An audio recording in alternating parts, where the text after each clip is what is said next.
नमस्कार, मैं हूं आमिल बेग। आप देख रहे हैं सिटी बुलेटिन न्यूज। पेश हैं आज के प्रमुख समाचार। रुदौली में आज भारतीय किसान यूनियन भानु गुट के कार्यकर्ताओं ने प्रदर्शन किया। तहसील पहुंचे यूनियन के कार्यकर्ताओं का कहना था कि रुदौली में ई रिक्शा संचालकों से अवैध वसूली हो रही है।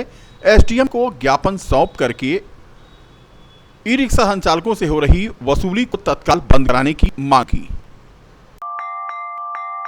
अयोध्या नगर निगम क्षेत्र के अमानीगंज पठान टोलिया में हुए मानक विहीन रोड के निर्माण का आरोप लगाते हुए समाजवादी पार्टी के पूर्व सभासद राम अजोर यादव ने कहा कि दोनों सड़कों का निर्माण मानक के विपरीत किया जा रहा है। एक रोड आगे चलकर कम कर दी है। मानक के विपरीत सड़क बन जाने की शिकायत और अभियंता से उन्होंने किया तो उन्होंने इसकी लिखित शिकायत करने के लिए कहा। इसके बाद चौकी भी उन्होंने काम रुकवाने के लिए शिकायत की। पूर्व सभासद का कहना था कि वह मानकों के अनुरूप रोड का निर्माण करने की मांग कर रहे हैं। जो निर्माण हुआ है उसकी जांच होनी चाहिए। वहीं स्थानीय निवासी मोहम्मद अतीक का कहना है एक जगह रोड कम हो गई है। पहली बरसात में सड़क कई जगह पर खराब भी हो गए। में खड़े हैं, मोहल्ला पठान टोलिया है। यहाँ पर दो जगह निर्माण कार्य हुआ है। एक निर्माणाधीन मामला आपके सामने है और एक जो अभी आपने देखा वहाँ पठान टोलिया के अंदर त्रिवेणी शुक्ला के मकान से शालिग्राम यादव के मकान तक जो सीसी इंटरलॉकिंग रोड बनी है उसमें ना तो जीएसबी डाली गई और M30 का ईंटा मानक में पास हुआ है। एस्टीमेट में M20 का ईंटा लगाया गया। 4 इंची जीएसबी पड़नी चाहिए थी, मात्र 1 इंची जीएसबी डाली गई है। और वहाँ सबसे मेन जो बात है, आगे रोड को कम कर दिया गया। आप लोगों ने देखा होगा, आपने अपने कैमरे में देखा होगा कि रोड को कम कर दिया गया, जबकि उस रोड को हमने बहुत विवाद हुआ था। उसमें माननीय नगर आयुक्त महोदय और महापौर जी के आदेश से वहाँ फोर्स के साथ हमने वो रोड बनवाया था, तब वो रोड चौड़ी हो पाई थी। उस रोड को कम से कम 1.5 फीट कम कर दिया गया। मेरा नगर आयुक्त और महापौर जी से मांग है मेरी कि उस रोड को क्यों कम किया गया, उस रोड को वहीं से बनाया जाए। दूसरी ये सीसी रोड बन रही है, समोसा वाली गली इसको बोलते हैं, शाही मस्जिद के पास। आपने देखा होगा कि यहाँ 1 इंची भी जीएसबी नहीं डाली गई है। इसके नीचे हमने इंटरलॉकिंग रोड बनवाई थी अपने कार्यकाल में। इसमें इंटरलॉकिंग रोड ईंटा हटा करके उसके ऊपर से जीएसबी डाल करके 4 इंची तब सीसी की ढलैया होनी चाहिए थी। ना तो इंटरलॉकिंग रोड उखाड़ी गई और ना तो इंटरलॉकिंग ईंटा उखाड़ा गया, ना जीएसबी डाली गई। और सबसे बड़ी बात है, इसमें मुहर्रम के समय दो टाली राबिस पड़ी हुई थी। उसी राबिस के ऊपर गिट्टी बिछा दी गई, राबिस को भी नहीं हटाया गया। मैंने इसकी शिकायत किया। जो यहाँ के अवर अभियंता हैं जेई साहब जो है निर्माण के, हमने उनको फ़ोन किया कि इस तरह का कार्य हो रहा है, कम से कम आप मौके पर देख लीजिए और जो सही है उसको सही से करा दीजिए। उन्होंने कहा कि आपको जो शिकायत करना हो आप आकर रिटर्न में शिकायत कर दीजिए, हम वहाँ मौके पर नहीं आएंगे। और मेरे खिलाफ यहाँ के स्थानीय पार्षद प्रतिनिधि ने जाकर के जो है चौकी इंचार्ज को मेरी शिकायत किया कि ये मौके पर जाकर के काम रुकवा रहे हैं। मैंने काम कहीं नहीं रुकवाया। मैंने सिर्फ इतना कहा कि जो मानक है मानक के अनुसार काम करिए। रोड जो पहले से बनी हुई उतनी पर रोड बनाइए, आप रोड को कम मत करिए। लेकिन इसके खिलाफ मेरे पास चौकी इंचार्ज के पास जाकर के मेरे खिलाफ शिकायत की गई। मेरा आप लोगों के माध्यम से नगर आयुक्त महोदय और महापौर जी से मांग है कि जो भी रोड बने, जो भी निर्माण कार्य हो, मानक के अनुसार हो। और वहाँ पर पठान टोलिया के अंदर शालिग्राम यादव के हाथे के पास जो रोड को कम किया गया है, जिससे आवागमन में परेशानी हो रही, उस रोड को जहाँ से रोड। जिले की तहसीलों में आज संपूर्ण समाधान दिवस का आयोजन किया गया। अयोध्या सदर में एसडीएम सदर के नेतृत्व में तहसील दिवस में संपूर्ण समाधान दिवस के मौके पर एसडीएम सदर विकासधर दुबे ने आए हुए फरियादियों की फरियाद सुनी। आए हुए फरियादियों की समस्याओं को सुनने के बाद एसडीएम सदर ने कहा कि आज कुल 13 फरियादी समस्याएं आईं, जिनमें से 2 का तत्काल निराकरण कराया गया और बची हुई समस्याओं को संबंधित अधिकारियों को निस्तारित करने के लिए भेजा गया है। इस मौके पर नगर विधायक वेद प्रकाश गुप्ता, सीओ शैलेंद्र सिंह, तहसीलदार विनोद चौधरी और विभिन्न विभागों के अधिकारी और संबंधित कर्मचारी मौजूद थे। संकट मोचन सेना के राष्ट्रीय अध्यक्ष धर्म सम्राट महंत ज्ञान दास के उत्तराधिकारी संजय दास का आज 40वां जन्म दिवस प्रत्येक वर्षों की भांति इस वर्ष भी सेवा दिवस के रूप में मनाया गया। इस अवसर पर पुजारी हेमंत दास ने संकट मोचन सेना के राष्ट्रीय अध्यक्ष को माला पहना करके तथा साल उड़ाकर गिफ्ट भेंट किया। वहीं सेवक शिवम श्रीवास्तव ने भी माल्यार्पण किया और बधाई दी। हनुमानगढ़ी के पुजारी हेमंत दास ने कहा कि हर वर्ष संजय दास महाराज का 21 सितंबर को जन्म दिवस सेवा दिवस के रूप में मनाया जाता है। श्री राम अस्पताल में मरीजों को फल का आज वितरण किया गया।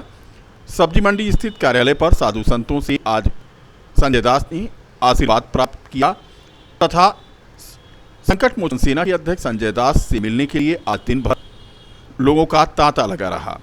इस मौके पर संतों महंतों का भंडारे का भी आयोजन हुआ। पूर्व कुश्ती संघ के अध्यक्ष और भाजपा नेता बृजभूषण शरण सिंह और समाजवादी पार्टी के पूर्व राज्य मंत्री तेज नारायण पांडे पवन ने भी सेवा दिवस में शामिल होकर के संजय दास को जन्मदिवस की बधाई दी। हमारा लक्ष्य है कि जो भी निर्धन है, अनाथ हैं, जिस तरह से वो वृद्धा आश्रम में है, कुष्ठ आश्रम में है और जगहों पे जीवन यापन कर रहे हैं, उन्हें किस तरह से उस मुकाम पे लाया जाए जो सामान्य स्थिति में जी सकें और उनके जो बच्चे हैं उनको जो है पढ़ने के लिए प्रेरित करना, प्रोत्साहन करना, उनके वस्त्र और पुस्तक वगैरह ये सारी चीज़ों के लिए हम लोग प्रत्येक वर्ष ध्यान देते हैं। बस जन्मदिन के अवसर पर मेरा एक ही कहना है कि जो भी उस लायक हैं सेवा करने योग्य, उन्हें गरीबों का, अनाथ का, असहाय का सेवा करना चाहिए, गौ माता की सेवा करनी चाहिए। रामकृष्ण सेवा फाउंडेशन एवं मेजर ध्यानचंद खेल उत्थान समिति के द्वारा 2 दिवसीय रक्तदान शिविर का आयोजन किया गया। हरैया विधायक अजय सिंह ने रिबन काट करके इसका शुभारंभ किया। संस्था द्वारा उन्हें पुष्प गुच्छ और प्रतीक चिन्ह देकर आभार प्रकट किया गया। उनके द्वारा सभी रक्तदानियों का उत्साहवर्धन करते हुए उनके इस दान को महानतम दान बताया गया और उपस्थित जनसमूह से इस कार्य में सहयोग करने की अपील की गई। रक्तदान शिविर में लखनऊ से आई मेडिकल कॉलेज की टीम द्वारा रक्त संग्रह किया गया। साथ ही अंबेडकर नगर के ब्लड बैंक द्वारा भी द्वितीय पाली में रक्त संग्रह हुआ। शिविर में आज उत्तर प्रदेश के 35 जिलों से तथा देश के 18 राज्यों से रक्तदानियों ने प्रभु श्री राम की नगरी में रक्तदान किया। शिविर में 5 दिव्यांगों तथा 13 महिलाओं ने भी रक्तदान किया। आरक्षी मोहम्मद अहद के नेतृत्व में पुलिस के साथियों ने भी इस रक्तदान शिविर में हिस्सा लिया। आज के दोनों शिविरों में कुल 62 रक्तदानियों ने रक्तदान किया। कल भी रक्तदान शिविर लगेगा।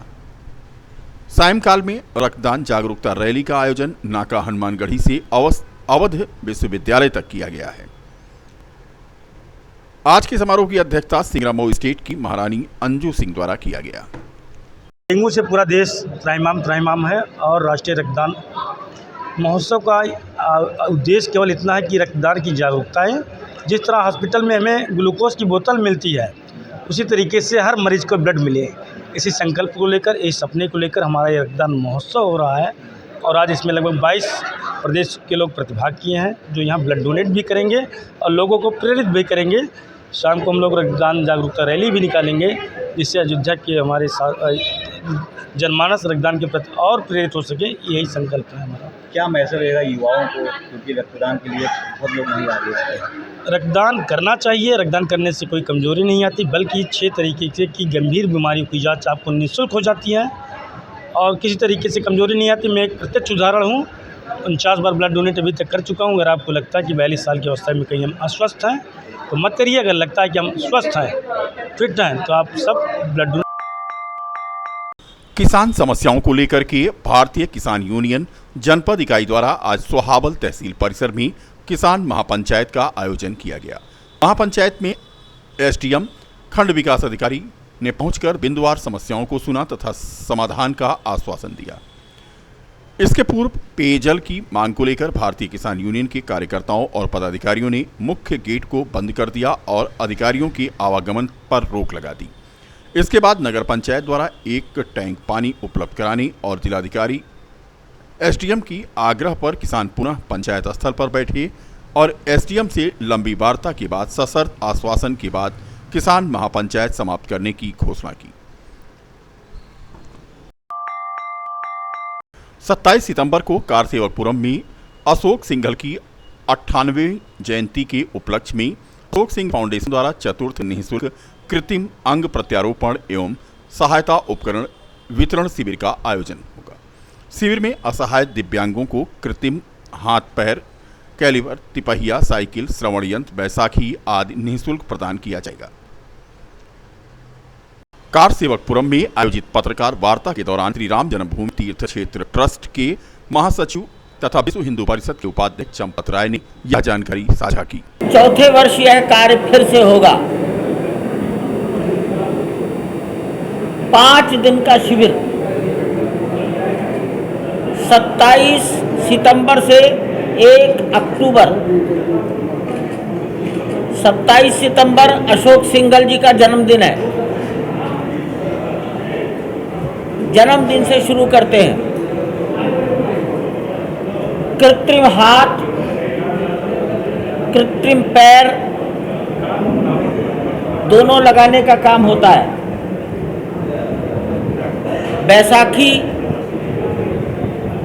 व्हीलचेयर, ट्राईसाइकिल, कान में सुनने की मशीनें, नेत्रों की जांच,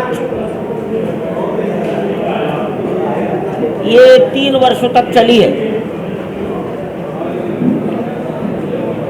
इस वर्ष सामान्य चिकित्सा फिजिशियन, सामान्य चिकित्सकीय जांच, रोगी को अगर कोई रोग है तो उसके बारे में जानकारी देना, यदि संभव है तो कुछ दवाइयाँ बताना, ये काम जोड़ने का विचार है। सफलता मिल सकती है तो आगे बढ़ाएं।